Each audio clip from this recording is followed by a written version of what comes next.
Deep beneath the ruined streets of Berlin, in a claustrophobic bunker, Adolf Hitler spent his last days. Allied bombs shattered the city above, and Soviet artillery thundered closer every hour. But inside the Führer bunker, a shattered dictator clung to delusions of recovery. This was late April, 1945. Berlin had become a fortress of rubble. Streets lined with desperate fighters, civilians seeking shelter, and the Red Army tightening its grip. Hitler, once the master of Europe, now hid underground. His bunker was not a grand lair, but a cramped maze of concrete, air stale, lights dim, floors rattling with distant explosions. Around him, top Nazi officials, secretaries, and soldiers gathered in dread. Orders still barked over the telephone, but reality was slipping away. Outside, the Third Reich was collapsing at breakneck speed. Soviet troops were already seizing Berlin's suburbs, and American and British forces had crossed deep into Germany from the west.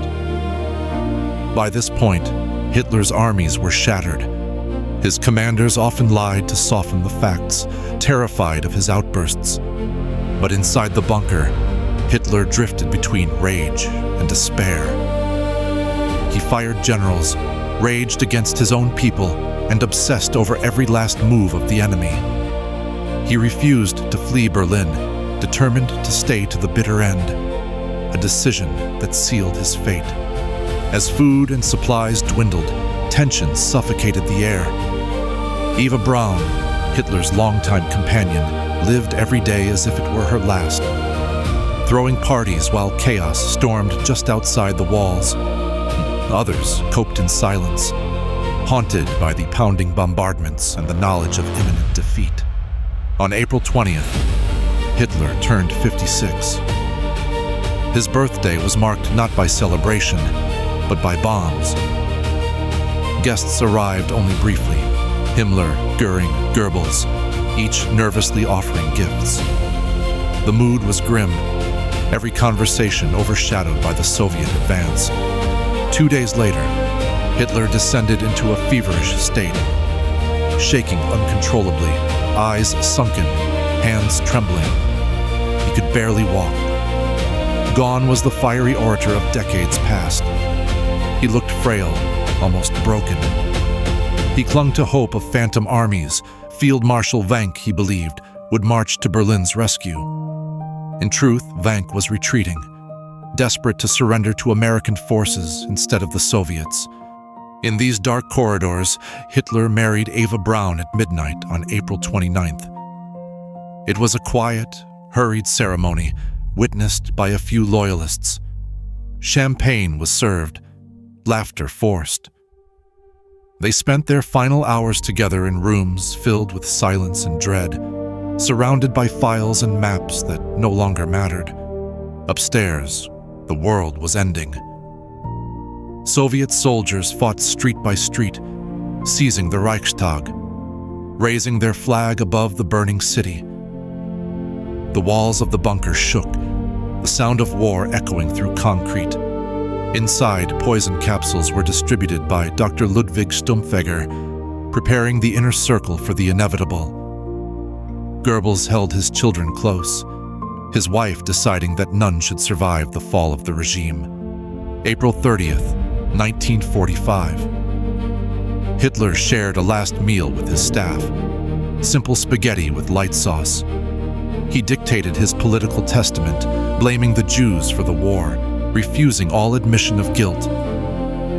Outside, Soviet shells rained down. He took one final farewell, steadying himself, shaking hands with his staff, mumbling thanks, trying to appear stoic. Then, with Eva Braun, he entered his private room. Minutes passed. 2 shots cracked. When staff entered, Hitler was dead, a pistol in his hand. Eva's body by his side, cyanide on her lips. Loyal attendants rushed to burn the bodies in the garden above, in shallow shell craters. But the Soviets would soon find charred remains, shattering any hope of secrecy or legend. In the days that followed, Joseph Goebbels and his wife poisoned their own children, then took their lives. Others tried to escape through tunnels, only to be captured or killed. The Führer bunker, once the seat of Nazi power, became a tomb. Others tried to escape through tunnels, only to be captured or killed. The Führer bunker, once the seat of Nazi power, became a tomb. The fall of Berlin and Hitler's suicide marked the definitive end of the Third Reich. The most devastating war in history was almost over, but the scars would last generations. Here's a chilling fact. On Hitler's last day, some staff polished their boots and prepared for new jobs, convinced the regime would survive, right up until the fatal gunshots rang out.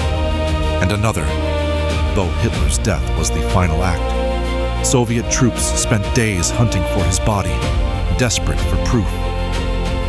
It would be years before the precise details were confirmed to the world. The bunker itself vanished over time, buried and demolished, a dark footnote beneath a peaceful Berlin park.